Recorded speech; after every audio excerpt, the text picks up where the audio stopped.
Hello friends, आज हम लोग वोकेब्स के फोर्थ पार्ट में आज हम लोग जो ये वोकेबलरीज देख रहे हैं, इतनी सारी है, आपको लगेगा अगर काफ़ी बड़ी भी है, पर इसको मैं आपको बताता हूँ उस तरीके से आप थोड़ा सा इमेजिन करेंगे तो आपको बड़े अच्छे से याद करते हुए आपको अभी सारा इमेज दिमाग में आ जाएगी, फिट हो जाएगी और आपको बड़े अच्छे से ये सारी चीज़ें याद हो जाएगी।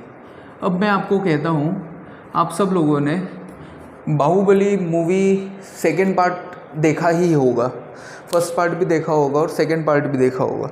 अब सेकंड वाले पार्ट में जब बाहुबली, उसकी पत्नी देवसेना, उसकी माँ भल्लाल देव और सारे लोग जो राजमहल में इकट्ठे होते हैं और उसके जो पत्नी है देवसेना, उसके खिलाफ जब कार्रवाई चल रही होती है, उससे रिलेटेड हम लोग ये देखेंगे कि कैसे एक एक वोकेबलरी उससे रिलेट करती है। आप दिमाग में बस अपने उस सीन को बिठा लीजिए, उस सीन को देखिए। ये सारा सीन जो है वो उसकी जो राजमाता है बाहुबली है और उसकी जो पत्नी है, उनके घर पे हो रहा है। तो घर को हमने क्या बोला? अबोट। उनके महल में हो रहा है। महल क्या है? उनका घर। तो वहाँ पे ये सारा सीन हो रहा है और चारों ओर कौन बैठे हैं? चारों ओर मतलब अराउंड बैठे हुए हैं चारों। कौन? राजदूत। सारे जो राजदूत हैं, एम्बेसडर्स हैं, उस जो उनका पूरा प्रशासन है, वो सब लोग वहाँ पे बैठे हुए हैं। मतलब ये जो देवसेना है, बाहुबली है और राजमाता है, राजमाता खड़ी हुई है, भल्लाल देव और वो लोग वहाँ पे बैठे हुए हैं और चारों तरफ उनके एम्बेसडर बैठे हुए हैं। तो उनका जो घर है, महल है, अबोड, वहाँ पे अराउंड चारों तरफ कौन है? एम्बेसडर, राजदूत बैठे हुए हैं और बीच में अक्यूज्ड है। अक्यूज्ड कौन है?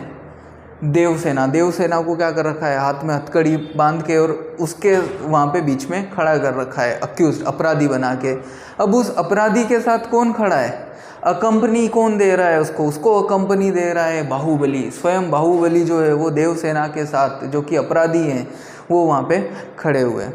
अब उनके खिलाफ कौन है? खिलाफ उनके अगेंस्ट उनके एंटागोनिस्ट, उनके विरोधी कौन है? उनके विरोधी है भल्लाल देव। उनके विरोधी है भल्लाल देव के पिताजी और उनके सेनापति ने क्या किया था? सेनापति ने जब देवसेना मंदिर जाती है तो वो कुछ औरतों के साथ क्या है? बदतमीजी कर रहा था, गाली गलौज कर रहा था, गाली गलौज कर रहा था। जब तो देवसेना जो है वो क्या करती है? आर्म्ड, शस्त्रों से लेस होती है। उसके पास क्या होती है? तलवार होती है, कटार होती है। उस कटार से उस सेनापति का क्या करती है? वो हाथ काट देती है। तो हाथ काट देती है इसलिए उसको अक्यूज्ड बना के, अपराधी बना के, और सारे एम्बेसडर्स, राजदूतों के बीच में उसको खड़ा कर दिया जाता है। और उनके खिलाफ कौन है? भल्लाल देव और उनके जो सेनापति है वो उनके अगेंस्ट में, एंटागोनिस्ट, विरोध में खड़े हुए। और देवसेना के साथ अकंपनी दिए हुए उसके साथ में कौन है? बाहुबली जो है उसका साथ देने के लिए खड़ा हुआ है।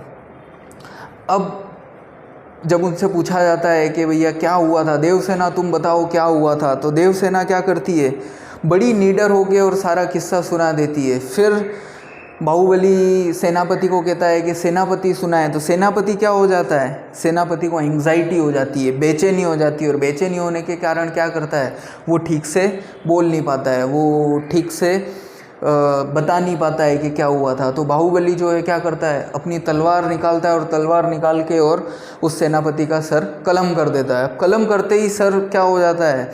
जो राजमाता होती है, बाहुबली की माँ होती है, उसको गुस्सा आ जाता है। तो गुस्सा आते ही वो क्या कहती है?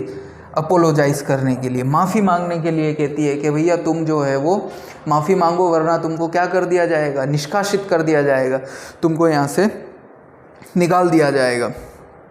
अब क्या होता है?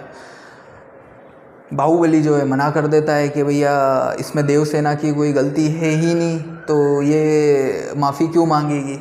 तो जो राजमाता होती है वो क्या कहती है कि देवसेना तुम क्या हो? बड़ी एरोगेंस हो, तुम बड़ी घमंडी हो, एरोगेंस हो।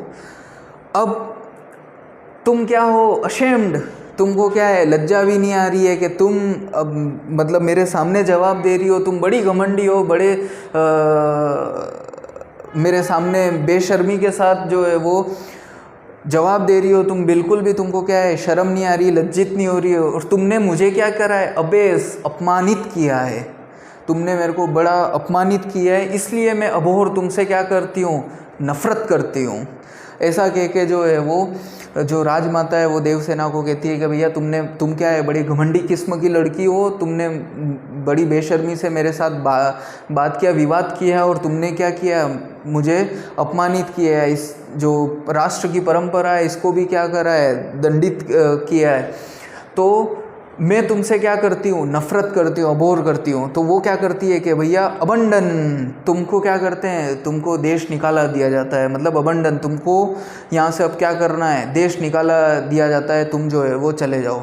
तो बाहुबली क्या करता है, बाहुबली कहता है कि भैया सर आँखों पे आपका हुक्म, और उसकी माँ के पैर छूने जाता है। तो उसकी माँ क्या हो जाती है, अबे पीछे हट जाती है कि नहीं भाई तू जा, तेरे से मेरा कोई वास्ता नहीं, और तू क्या कर दे, इस राष्ट्र को त्याग दे। जब बाहुबली बाहर जाने लगता है तो बड़ी संख्या में, अबाउंड बड़ी संख्या में लोग क्या होते हैं, उसका नारा लगाते हुए, बाहुबली बाहुबली करते हुए जो है वो उसके साथ देश छोड़ के जाने के लिए, राष्ट्र छोड़ के जाने के लिए तैयार हो जाते हैं। अब ये सारा प्लानिंग किसका था, ये सारा प्लानिंग था भल्लाल देव का और उसके सेनापति का, कि किसी तरीके से क्या करें, बाहुबली को अगर हम ये लोग यहाँ से निकाल देंगे तो राजपाट जो है वो हमारा रहेगा। लेकिन जब बाहुबली जाता है और उसके साथ हजारों लाखों की बड़ी संख्या में भीड़ जाने लगती है, तो उनका ये जो प्लान रहता है वो प्लान क्या हो जाता है, अबोर्ट हो जाता है, निष्फल हो जाता है, और बाहुबली वहाँ से चला जाता है। अब बाहुबली जब जाने लगता है और इन सारे प्लान में सफल हो जाता है, उसका कारण क्या होता है, क्योंकि बाहुबली क्या था, बड़ा ही एडवेंचरस था, बड़ा ही क्या था, साहसिक था, इसीलिए उसका नाम बाहुबली था। तो वहाँ से चला जाता है और वहाँ पे राज करना जो है वो चालू कर देता था। इस तरीके से आप याद करेंगे तो सारी वोकेबलरीज आपको याद हो जाएगी।